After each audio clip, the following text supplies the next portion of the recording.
Look who it is. Anthony Varela stops by the podcast, aka Nobody Cares Anthony. You know, the guy that reads the funny signs that you see on Facebook and Facebook Marketplace where there's misspelling and inappropriateness. This guy, very funny and crazy life story. Ladies and gentlemen, sit back, relax. This is the No Limits Podcast.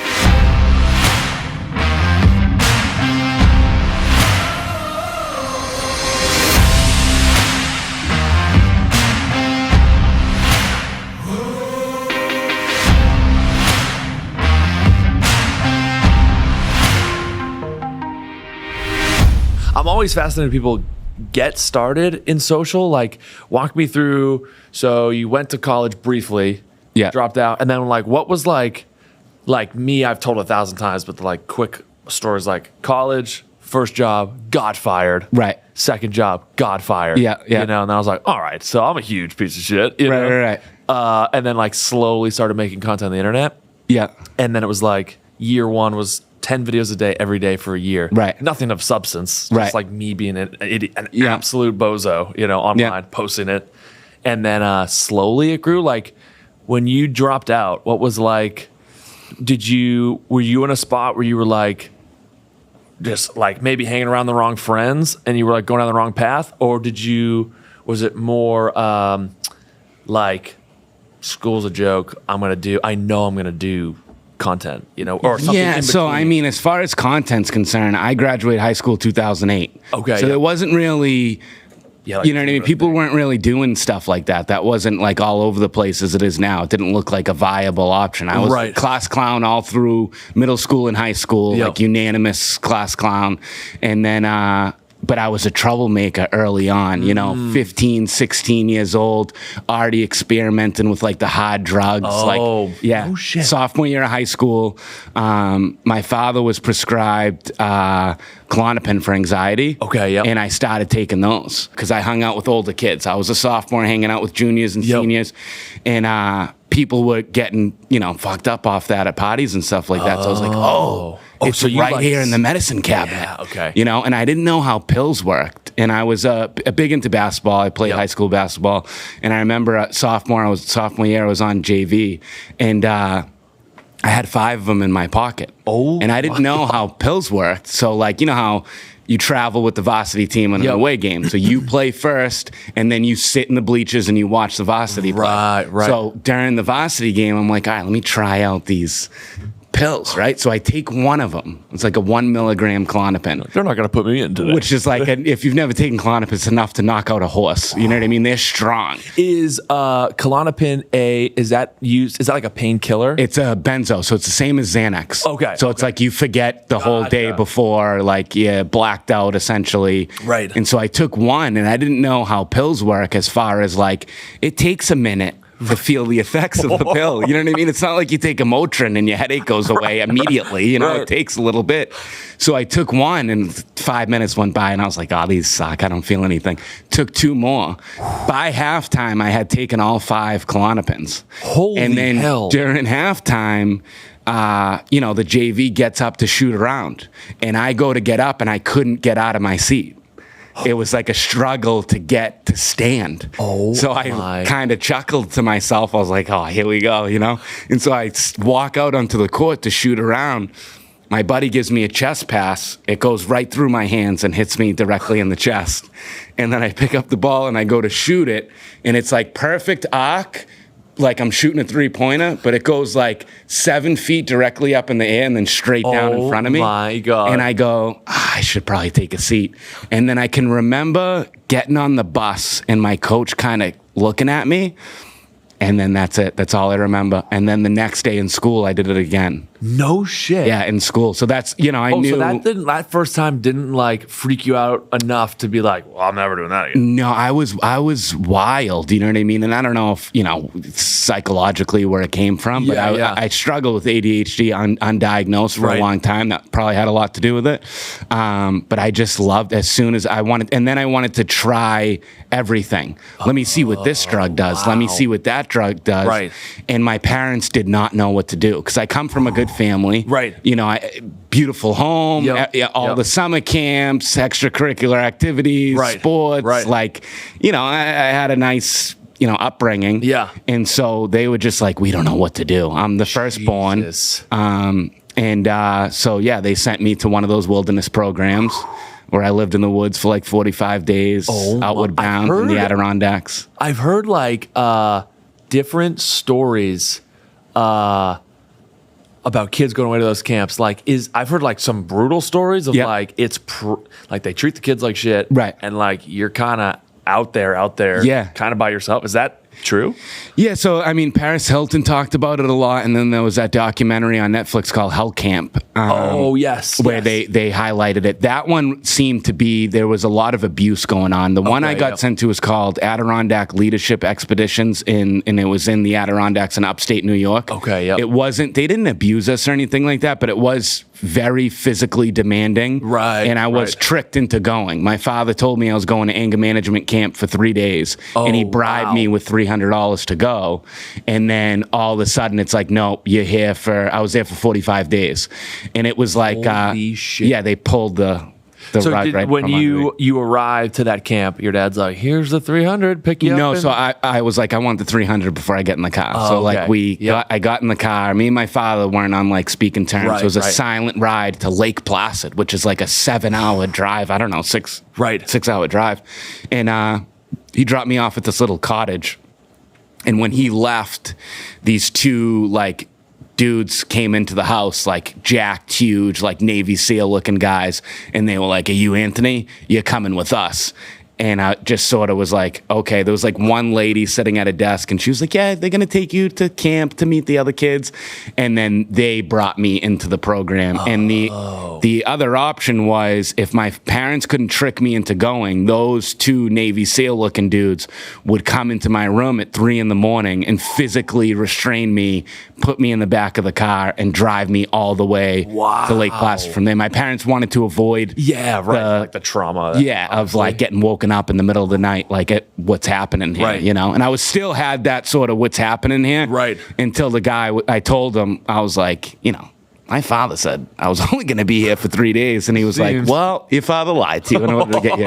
And I just went into complete shock. And then, how far into the experience does like the wool come off of your eyes? Like, did that conversation happen like as soon as those guys grabbed you? They're like, "You're not leaving." Well, no, he started like the guy in the passenger seat had a clipboard, and he was like firing off questions, like, "Are you allergic to anything?" And it was super intense, and I was kind of like, there's been no like, all right, we're going here. You know what I mean? What's going on? Right. I said to him, I was like, how long am I going to be here?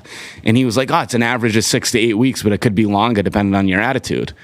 And that's when I was like, well, my father told me I was only going to be here for 3 days. And he was like, yeah, well, your father lied. And then, so I did, because I just did a whole segment of telling this whole story. Yep. And I'm probably going to release it next Monday on my podcast. But from there, I was there for 44 days. And then from there, I went directly to a lockdown therapeutic boarding school for almost 11 months. So that 3 days of anger management camp was my entire junior year of high school. It was a year of my life. Dang. Yeah. And so the boarding school I got sent to was like, I only could talk to my parents every Monday from 8 p.m. to 8:20. So I got 20 minutes a week on the phone. That was it. And if you broke any of the 3 major rules there, which was no sex because it was co-ed, no violence, and no drugs, those guys that come and get you at 3 a.m. would come to that program and bring you back to the woods, and you'd have to start over. You'd start the woods. You'd start the woods. Yeah, because it was normally it was a requirement that you needed to come from some sort of program like that before you got to the school. Wow. Yeah. Holy shit. Yeah. And what goes on in the woods? Like, are they teaching you? You said it's like very labor intensive. Yeah. Are we moving from like one mountaintop to the next and setting up camp on this like? Yeah, so no trails, no like campsites. It's all what's called bushwhacking, just straight through the woods. Okay, yep. And no campsites, just like, all right, this looks good. Wow. After like hiking 20 miles with a 60-pound backpack on. Yeah, it was intense. And so you had like phases. So you started off as a turtle, and then you became a wolf, then you became a bear, then you became a hawk. And to move from one animal to the next, they had a checklist of tasks you needed to accomplish. And some of them were physical and some of them were like writing assignments, like therapeutic writing assignments.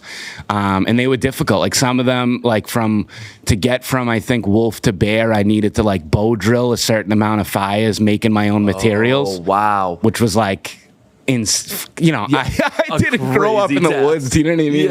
And it was really difficult. And the whole time you're like, it felt like a prison sentence. Right. As a 16-year-old kid, looking back now as an adult with a child of my own, I was like, picturing my son doing what I was doing. Right. I don't know what I would have done. Totally. So these programs sell the parents on like, is it your last straw? Do you not know what else to do? Okay. This is where we come in. I just got full. Look at the goosebumps, dude. That's fucking crazy. It was an intense chapter of my life for sure.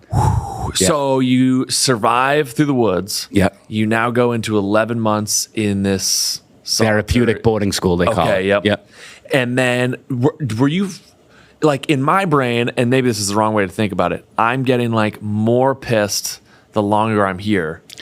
Does that, I assume at some point that must break and you like have some sort of, was there like a coming to Jesus is probably the wrong term, but like some sort of like, okay, I'm broken now. Like, I think it happened slowly over time. Okay. I remember my 4th day in the wilderness program. They, because when you're first there, you're in what's called ground school, where you're learning the basics, and then they hike you out to your group, which is like a small group of like 10 kids and 3 instructors, and the instructors work like 5 days on, 5 days off, and they rotate. Gotcha. Yep. And on the 4th day, they handed me what was called the impact letter. So it was, my mother wrote it, and it literally was like this thick, and it was everything I'd ever done wrong to hurt the family. So like everything from like stealing the pills from my dad, stealing money from my dad, getting in trouble with the police, to like downloading porn on the family computer and make everything in between. Right. And it hit me where it was like, okay, because it was my attitude was like, I'm living my life, I'm in control. And then it got to the portion where, because my sister's 5 years younger, so at the time she's 11, 12. And when it got to the portion where it was like, hey, this is how you're affecting your little sister, Waterworks. Yeah. Waterworks. Totally. And so a little piece of me, the old Anthony, sort of died right there, but I was still had a long way to go. But it still the whole time felt like a prison sentence. So I learned a lot, but my brain was sort of closed off from being receptive of all the stuff that they were trying to throw at me. Because every Monday, 20 minutes, my only contact with the outside world, and those phone calls were monitored, consisted of me begging my family to let me to come home. And begging, and they would come up on a visit, and I would beg and plead. And I could have been a lawyer in another life. Like I'm giving them reasons why I'm good, and I'm not gonna. Now. And they didn't budge, because that program, like, it's kind of weird because they want to collect the money. Yeah, it's expensive. Like I was God, there with like the daughter of the owner of Vogue, and like the son of the guy that created WebMD, and like I was there with some pretty like, because it was expensive. It was like, I think the wilderness program was $30,000. Wow. And for the therapeutic boarding school, my parents needed to take out like a second mortgage on their home because it was like $100,000 to go there. And within 2 months of graduating from the program, I got arrested for breaking into cars and garages in Raynham at 17 years old. After all that. Yeah. Oh my God. And they were like, what the hell? And now that you've completed the program, like, you obviously, like, did you know, okay, no Navy SEAL guy is coming to scoop me up now? Like, well, I was going to turn 18. So that was the whole thing I was turning 18 that October, approaching my senior year of high school. And I knew after that, they couldn't do anything besides kick me out. Right. Okay. So, but it didn't completely change me like they expected it to, but I really believe that it altered my course, because I still went down a bad path when I left, but the path that I was on before was so much worse. I was so much more reckless. Right. There was no hesitation. Yep. Now I at least had the gift of hesitation, where it was like, I still was making bad decisions, but there was a little something in my head that was like, Are you sure about this? Yes, right. I can do it anyways, but are you sure? Yeah. There was no voice like that beforehand. Right. So it did alter You my like path, found I your think. conscience almost. A little bit. Yeah. Interesting. Yeah. And then I know so this episode will drop, it'll drop after your episode with your father. Yeah. Talking to your, this will drop Wednesday. After you're dropping that episode on Monday, right? I'm going to drop it on Monday. Yeah. I assume in that interview, like, was that the most like full circle moment? Like, or like, I assume the path was obviously pretty rough. Right. Relationship wise, you and your father. Oh, yeah, big time. And then having him on your podcast, was it, like, how did that conversation go? Is that It was more focused on him and his upbringing, because he has like a really interesting backstory where he's a Cape Verdean immigrant. He moved to the United States when he was 15, and he's created a really great life for himself. He's super successful. He owns his own jewelry store. He's done a lot for himself, and so it's focused on that. For me, the big like full circle moment, I think, and especially now as a dad myself, like I have a whole different outlook on what I put them through. Yeah, right. And, how they handled everything. And I think the full circle moment for me was probably like when I first started selling merch, and I did really well with it, and I made like a lot of money from it. Yep. And my father was just like over the moon with like pride and joy, and he couldn't believe it. And just having him being involved in the process, like physically helping me bag up shirts and send them out, and he's wearing the shirts, and every customer that comes in, he's like, oh, my son does videos online, and he's just so excited about it. And he watches every video, and if I get a video that blows up and has like 5,000 comments, he will read every single comment. Yeah, and so seeing that was like big for me. Where it was like, oh, he's proud of me. Right. 100%. And I had a little bit of that even before the social media success, because like it was weird, because I started to turn my life around. And those early stages of finally turning my life around, that's when the social media stuff took off like simultaneously. Interesting. Because that whole shit about me when I was 16 and getting sent away, like all that bullshit didn't end until I was 30. Wow. So there's so many stories from that up until 4 years ago, almost 5 years ago. And so then I start to really change my life around. It's almost like a switch got flipped. And then all this social media stuff started happening at the same time. So it's been like a really weird adjustment. That's where my brain always goes, like, what is that? Is that like, whatever you call it, is that like divine intervention? Is that something spiritual going on? Like, what, you know what I mean? Right. That's incredible. Yeah, dude, you sent me a screenshot. I think it was the day after you launched the creme cheese. The cream creams. Yeah. Merch. And I remember being like, this kid fucking gets it. I was so pumped. Right. I was like, dude, because I think at the time that was your first your first article of clothing, right? That you put online? Yes. Oh my God. And then, to actually have like you, I'm like picturing in my head being a fly on the wall of you and your dad boxing up hundreds, if not thousands, if not tens of thousands of orders by now. Right. You and your dad, Yep. Like, just like he turned his jewelry store in Brockton into like, because it's my uncles work there, I have aunts that work there, and they're all chipping in, helping. No shit. The shirts are spread out like over all the jewelry cases. Customers are coming in like, what are you opening a clothing store? What's going on here? Like, and he's like, no, my son's this big deal, and he's loving it. So it was great. It was really cool. Dude, that's incredible. Yeah. And then when did your story is so interesting, because it's like, I've talked to guys like, we had, Eric Spofford. He's a Salem, New Hampshire guy. Lives in Miami now. I don't know him personally, but I know of his story. Yes. Yeah. And, like a guy like that, it was like, gets clean. And then it was like years and years and years and years later, he has this like big success after obviously like all these, micro wins in between. Right. And I didn't know that till you just said it. Like, it's interesting that it was 4 or 5 years ago, everything clears up. Yep. You go hard on social. Right. When did you know? Was it instantaneously, or did it take you some time to realize, like, wait a minute, I'm going to make creating content my career? Yeah. So it kind of, it was kind of like a fluke, to be honest with you, because I was not a big social media guy. When you're struggling with addiction, the last thing, you don't want to give people an inside look at that. Like, what am I going to post? You know what I mean? Like me looking disheveled. Like what's the internet? Like social media wasn't. What's up, guys? Today we're doing heroin. Yeah. Today we're going to Coinstar. like what am I going to put on the internet? And so I had no aspirations of doing. I think when I was younger, that class clown sort of like the ability to make people laugh. I was like, you know, maybe one day, you know, but then that got completely shut off. There was I didn't think that way for a long time. Right. And then my friend Jackie Donovan, who also put me onto your stuff and was like, you got to link up with Kevin Cooney. She was like, why don't you, it was like during the pandemic, she was like, why don't you do like TikTok? And I was like, I'm not doing that. You joking? I'm not doing it. But I would do these rants on Snapchat. And back in those times, only who you had as a friend on Snapchat could see it. Right. And it would be me, like, something would happen in traffic that would piss me off. And I'd grab my phone. I'd be like, listen, if you're driving and I would just do rants. My friends would get a kick out of it. Yeah.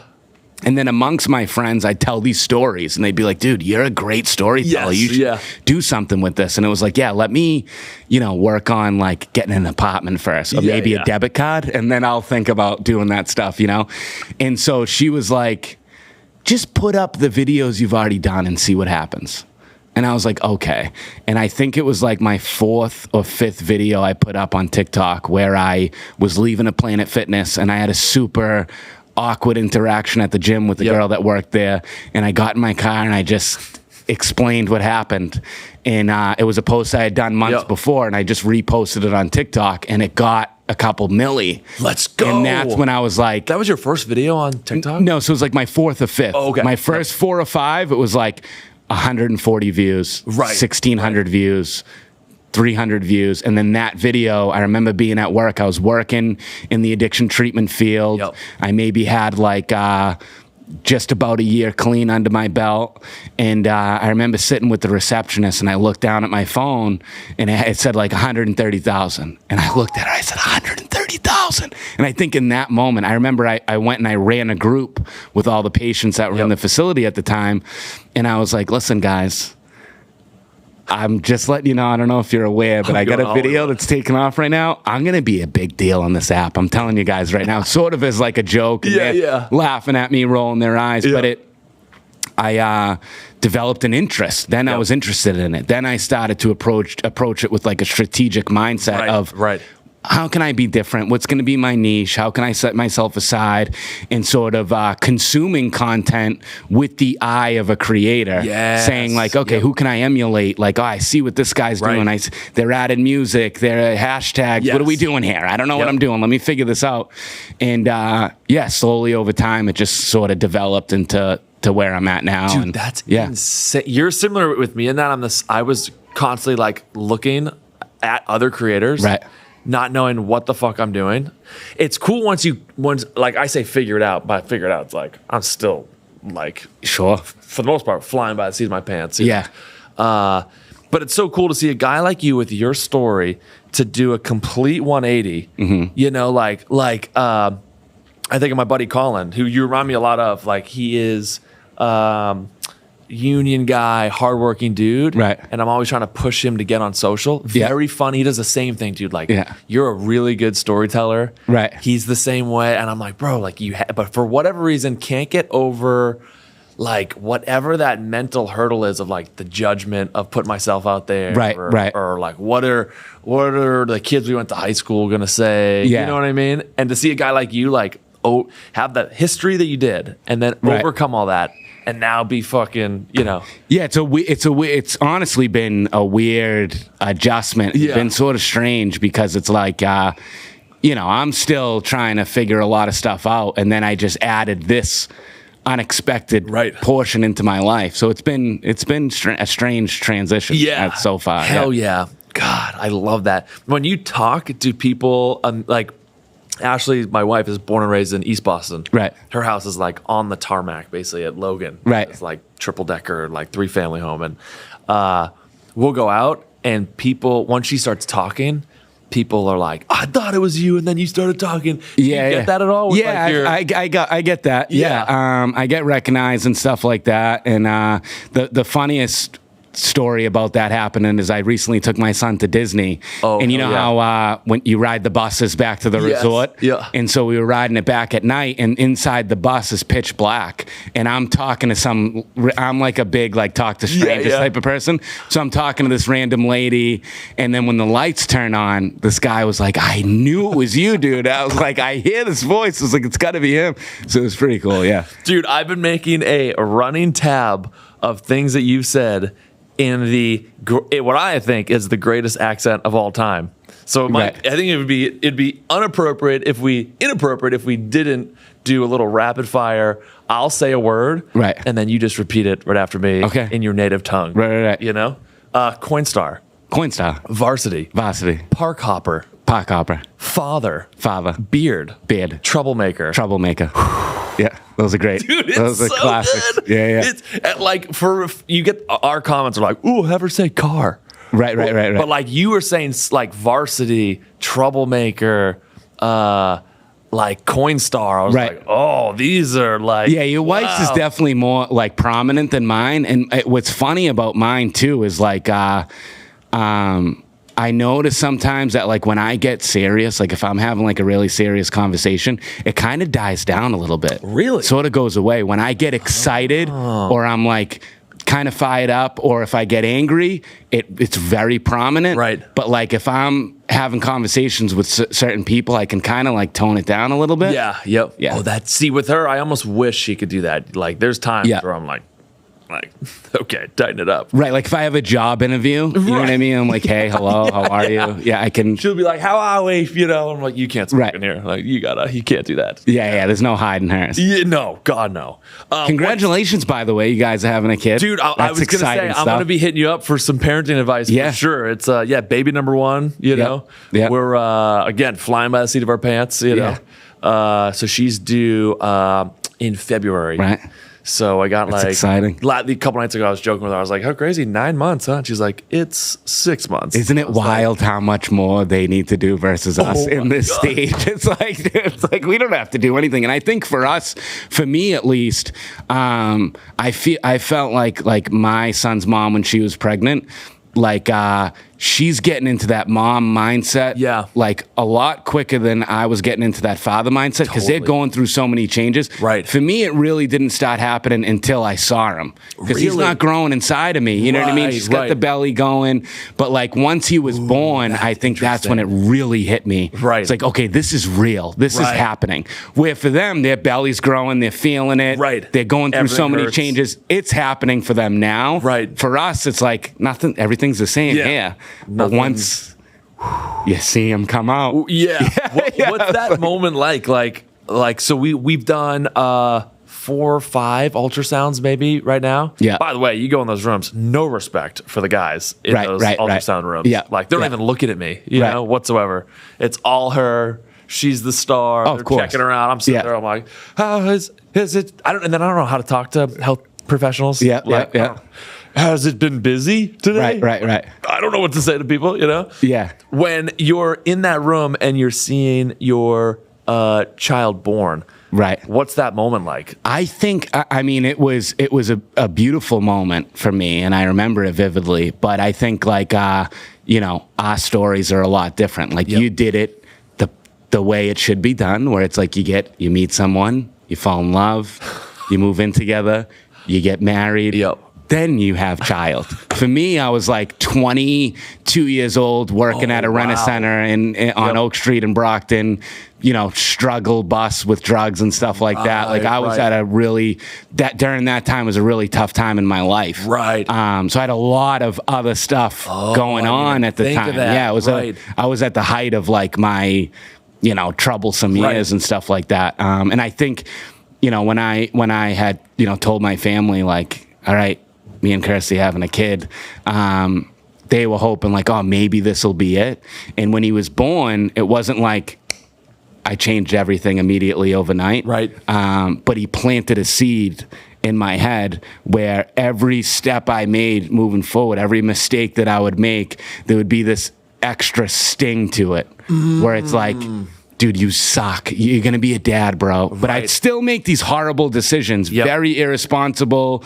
Just and like shout out to my son's mom for like, because we split shortly after he was like 1. Okay. You know, gotcha. And she and I was struggling really hard, and she never made me feel less than. Wow. She never like got the courts involved, and she never she was always rooting for me. Right. You know what I mean? She always wanted me to turn things around for the sake of our son. Yep. And you know, she was like the girl in high school where she would like go to concerts barefoot with like a flower in her hair. You know what I mean? That's how I picture her. She's very like, you know, hippie-ish. Go with the flow type of person. So she was super understanding and she could have made my life a lot more difficult, and it would have been warranted and well-deserved. Totally. And she did not.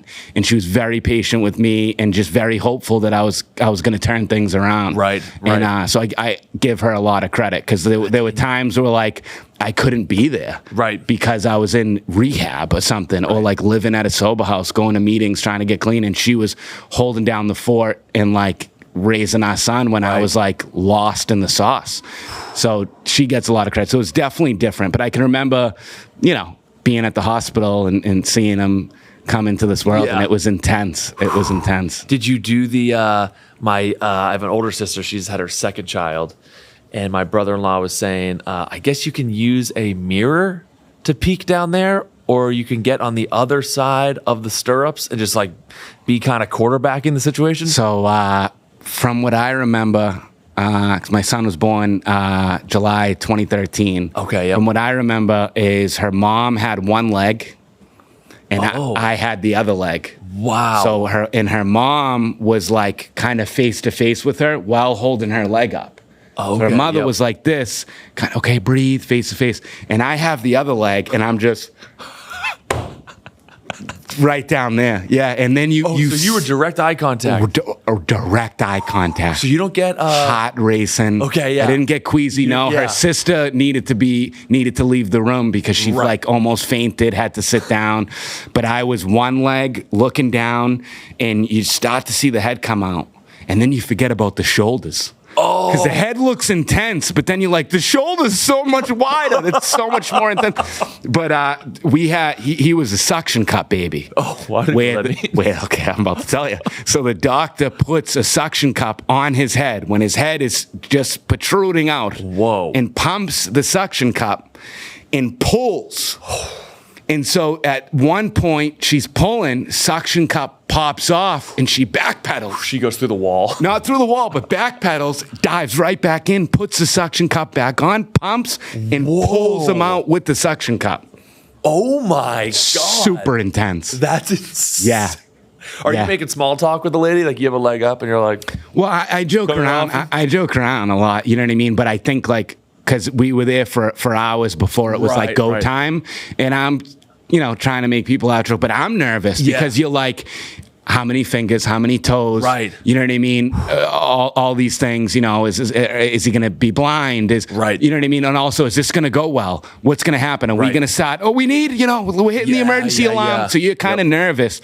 And so when it was go time, I was just kind of almost like blacking out, just like super intense, super. So I can't imagine what she's going through, you know what I mean? But like for me, it was intense as hell. Yeah. Yeah. Well, good for you, man. I'm going to be hitting you up a ton as we get closer. Yeah, for sure. We're 6 months, maybe a little less. So it's like in my head, it's so far away, but I know it's like going to be here like that. You know? Time goes by quick, dude. Fucking nuts, huh? Yeah.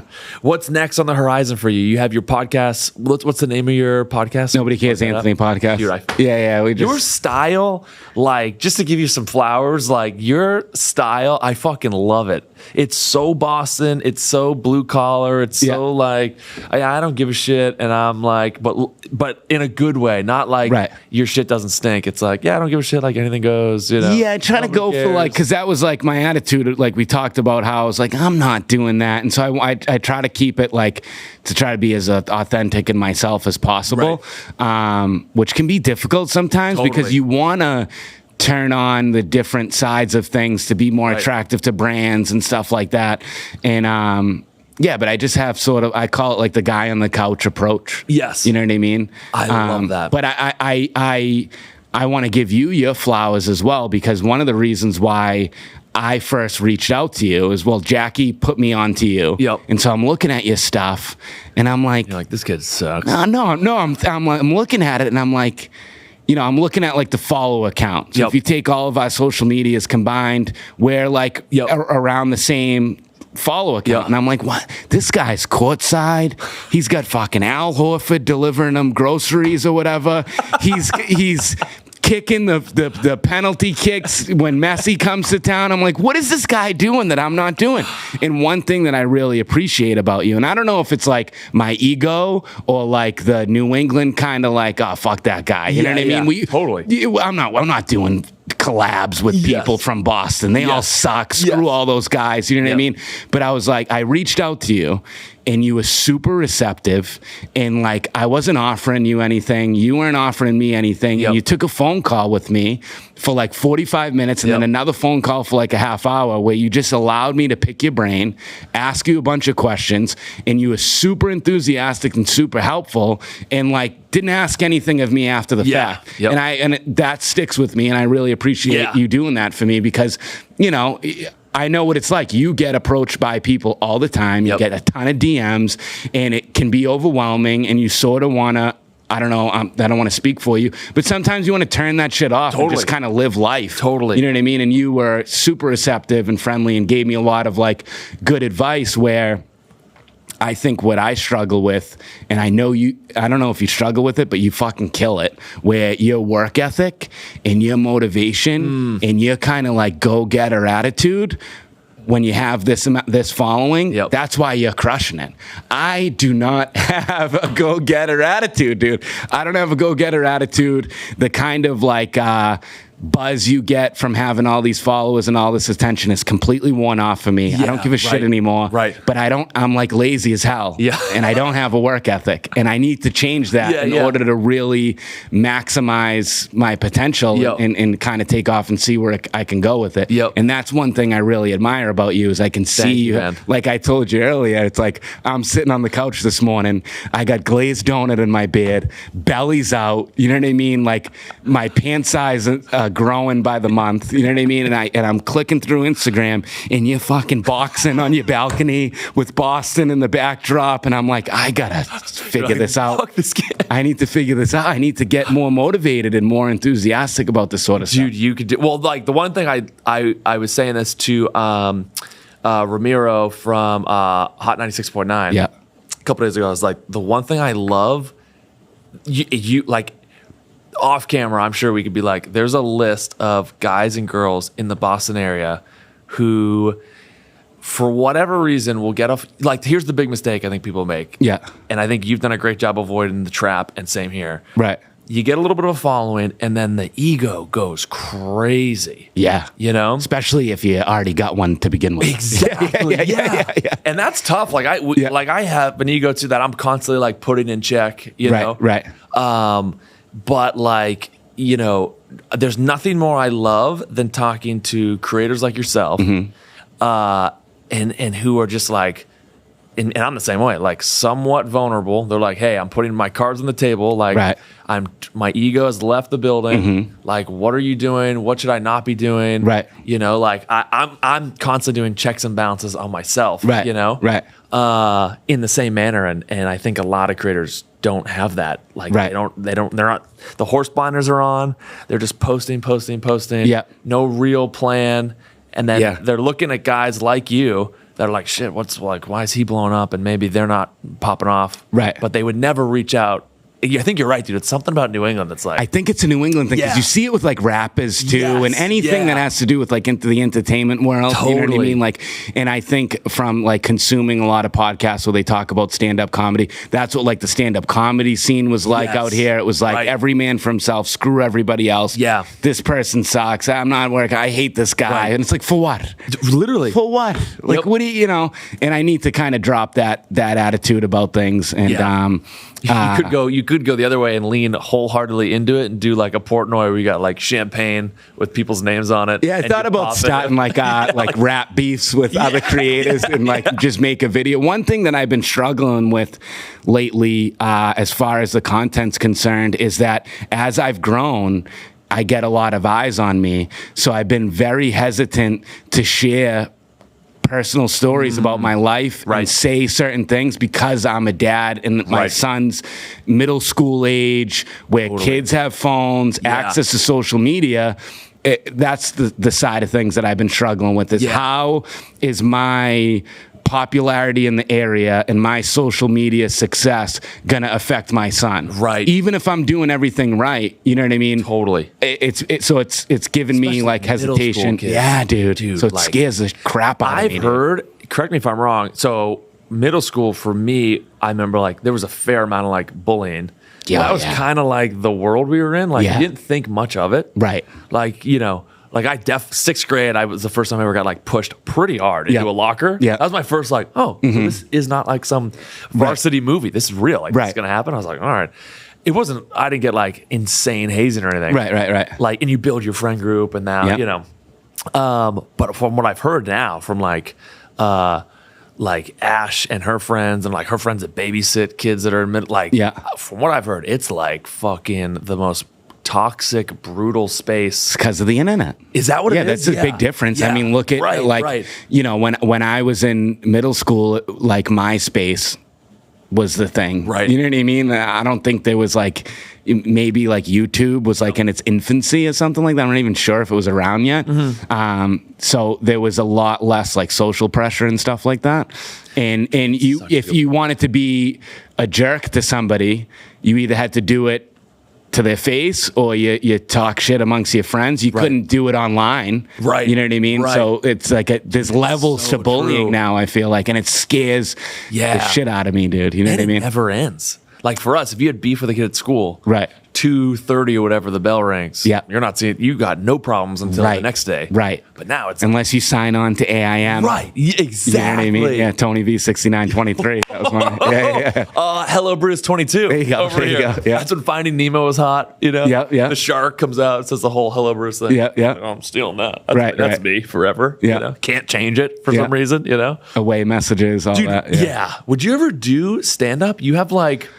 Has that ever been a thought, career path-wise? Especially a lot lately. Yeah. I feel like you would crush. Yeah, a lot of people say that, and there's like two voices in my head, like most people have, where it's like, you'd crush, you'd kill it, you're going to do great. And then the other voice is like, don't bother, you suck. Who do you think you are? Shut up. Go work at your father's jewelry store, delete your Instagram, get off the internet. It's the two. Notice how much longer that second voice. Oh, I can keep going. I can keep going for sure. Yeah, and I think it comes down to the laziness and lack of motivation that I've been struggling with, but also like subconsciously a fear of failure, where if I don't try, I'm not going to fail. Right, and that's held me down in many areas of my life, where it's like, all right, if I don't, because I've done a lot of failing in my life. I've learned a lot of lessons from it, et cetera, but I have that like, don't even bother. Yeah, right. You know? Totally. Yeah. That dude, I'm the same way. Stand up, I love stand up. Right. Love going. Any special on Netflix, I'll binge that. I'll rewatch it over and over. But dude, I'm the same way. There's something about like what we do as creators where it's like for me, it's like if I have to do a video 2 or 3 takes, I'll probably just scrap it. Right. It's lost. My wife isn't surprised anymore at the words that I'm trying to get her to say. Yes. It's ruined so I'm like, fuck it. We're done. That idea. Right. And on stage, it's like, you can't fuck up, because then it's like, oh shit. Like, I can't be like, oh, well, draft. So, let me start over again. Exactly. With my buddy, George Carroll, Slane, the guy lives in the town, musical, very musically gifted, from the area. He gave me a great piece of advice one time about the whole stand-up thing alongside with the social media. He goes, do it and don't tell anybody. He was like, because your humor reaches so many different age brackets, men and women, the older crowd, the younger crowd, in the middle. He goes, you'd be perfect for it. He goes, so just go to open mic nights don't say anything online about it. Don't even tell your friends. Just go and go and go. And if you suck and if you're not feeling it and you don't think it's something that's going to work out, you nip it in the butt, you stop doing it, and nobody's knows. No one even knows it But then if you do take off and you do start to do well with it, you have the perfect platform to help you really take off with it. Dude, I'm getting close to, I've been going to more comedy shows. Yes. Yep. And kind of sitting there like, and then every guy that goes up, I'm like, dude, I'm way funnier than this guy. Fuck, this guy's a nerd. I'm going to get up. You know what I mean? Exactly. But like, that guy's got the balls to go up there and I don't. So I can't really talk shit until I, just say screw it. And I've been struggling a little bit like the last like 6-7 months with like severe depression and stuff like that. And that's been kind of holding me back. And I've been trying not to talk about it too much because it's like the manifestation sort of thing. You keep telling yourself you're depressed. Like it's going to be a lot harder to break that chain. So I've been trying to like stop friggin' speaking it into existence so much. Dude, but I've been struggling, so that when you struggle like that and you got to consistently keep the ball rolling with content and your lane is comedy, it's like, it's tough. Well, that's why you hear Robin Williams, like some of the greats, like there's some. I'm not going to kill myself, Kev, okay? Don't compare me to Robin Williams. No. I should have put I know what you mean. A couple commas in between your sentence and my next. Right. I didn't mean to merge them together like that. But like, I don't know if he said it or someone said it where it's like, comedians make everyone else laugh and they're in what seems like the funniest career, but then internally are some of the most like depressed and dark, humans. And it's an interesting.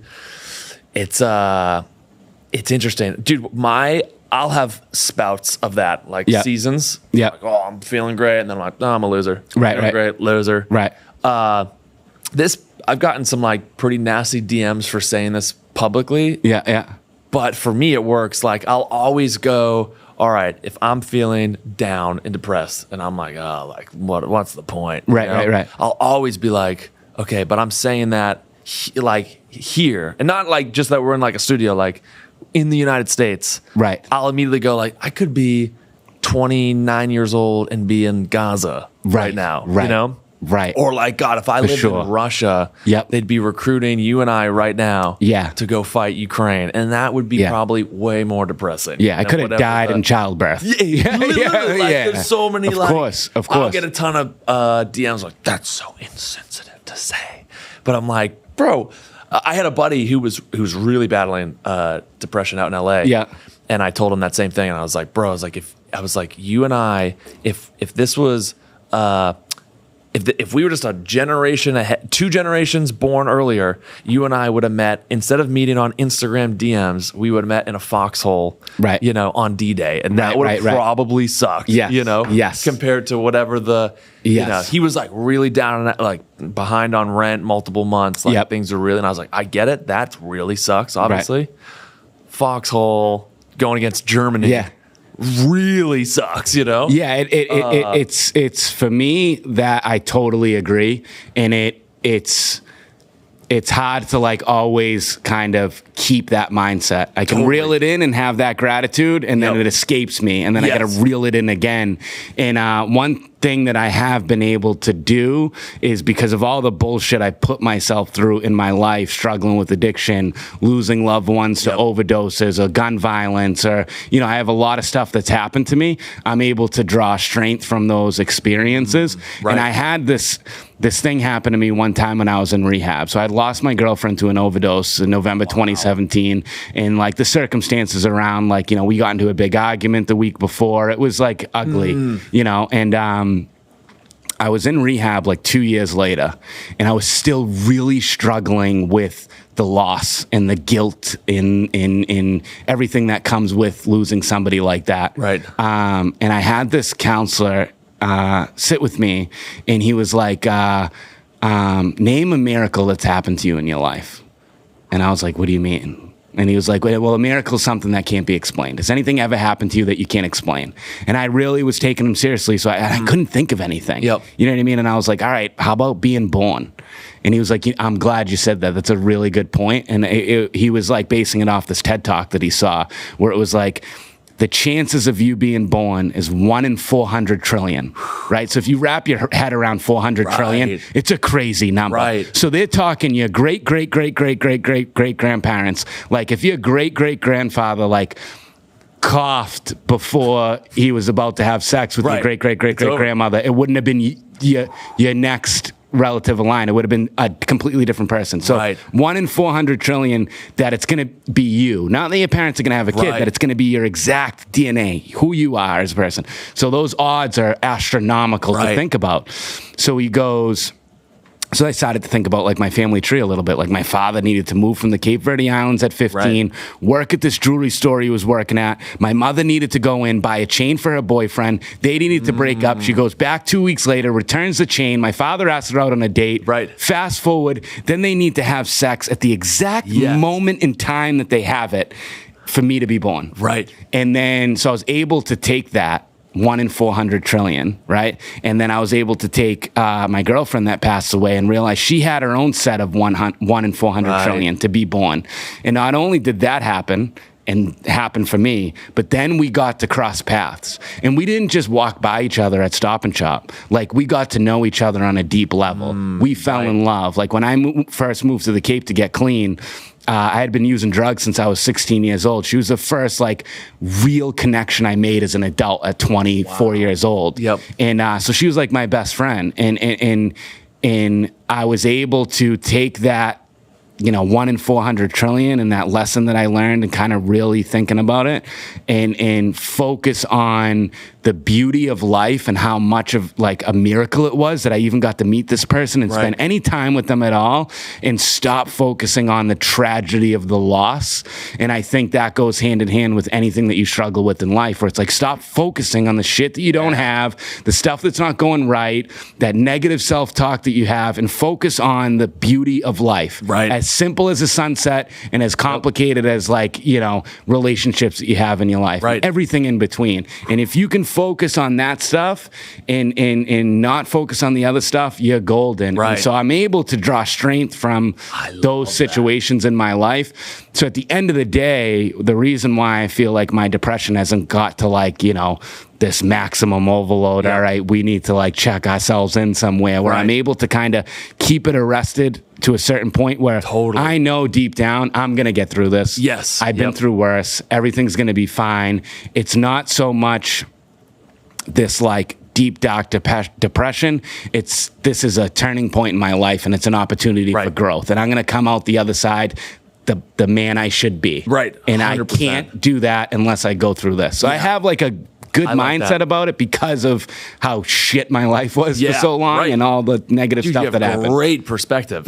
And like wherever I go with that, once I get in a darker spot, it's a Tony Robbins line. It's like massive action is the cure-all. Like if you're sitting around and you're kind of hanging out, all of a sudden like those thoughts might creep in. But if you're like, oh, my day, we're in back to back to back to backs today. You don't I don't even have a second to think about what's going on in here. It's like you're just so busy externally. And then I get a lot of peace with looking forward on your own life. Like realistically, we have 2, if that, maybe 2 generations even know who you are once you pass away. That one fucks me up all the time. Like, maybe not with us though. That's true. Because the time's changing.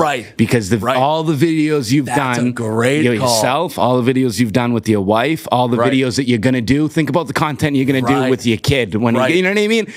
And forever, however long you do this social media stuff and you're making videos, that's going to be on the internet forever. Like when I did the podcast with my father, I was thinking about it as like my great-grandchildren are going to be able to watch this. You know what I mean? So but again, what's the world going to friggin' look like? You know what I mean? Are we going to throw in, contact lenses and all of a sudden we're flying around on Mars? Like, who knows what it's going to look like? But I didn't even think of that. Because where I was going to say is like, tell me your father's father's father's first name. Just their first name. Nope. I don't even have it. Nope. And you're right, though, like different. But we don't have a photo of them. Right. So it's different. Yeah. I didn't even think of I'm so glad you said that, because that's like the inverse of what, I like that. That world's changing, dude. And who knows, like you might you know what I mean? Like 50 years from now, 100 years from now, you strap in an Elon Musk Neuralink, and you know what I mean? My great grandchildren could probably have a conversation with my subconscious. Who knows what technology is going to bring? But would you ever get a Neuralink, you think? If it would help me with what I'm going through right now, I'd take anything, sure. Yeah. No, I don't know. I mean, it's I saw like the episode that Rogan had with the guy that like has it, and like I can see what it could turn into. Right. I'll try that. I'll be a cyborg. I don't care. Yeah. Dude, I'm with you. I don't know if I do the first edition, but edition 2, once the software update. Yeah. People tell me when they're like, "Oh, you should quit smoking." I'm like, listen. By the time I'm 80, they're gonna have a pill where I'll have the lungs of Michael Phelps if I wanted to. All right, I think I'll be all right. Yeah, 100%. The way technology's going. Oh, dude, I love that. I want to make sure we plug you up. I was originally gonna we could go through like the picks and stuff, but like I think I love what you said, where it's like I'm a big take the conversation as organic as it is, and find the gems in there. And dude, you're full of gems. Like, appreciate that. Thank you. I'm so inspired by you. Think like you waking up and seeing me basically puking on my roof, trying to. I have no idea what I'm doing boxing. Floyd Mayweather on your balcony. Yeah. It's inspiring. I think what you're doing is inspiring to come from the depths that you came from and now to the heights that you're at now. I appreciate it. So, dude, phenomenal. We'll have to run this back again too. Like, we'll absolutely. Come on whenever. We'd love to have you back in here for sure. Yeah, that'd be great. If there's anything I can do to help on your side, you know me. I'm a call away. Yeah. You know. But where can everyone find you online? Where can everyone see your podcast? So it's Nobody Cares Anthony anywhere. Nobody Cares Anthony across the board. Wherever. Dope, dude. Thank you so much for coming on, man. You're the best. Thanks for having me, Kev. Appreciate it. Hell yeah.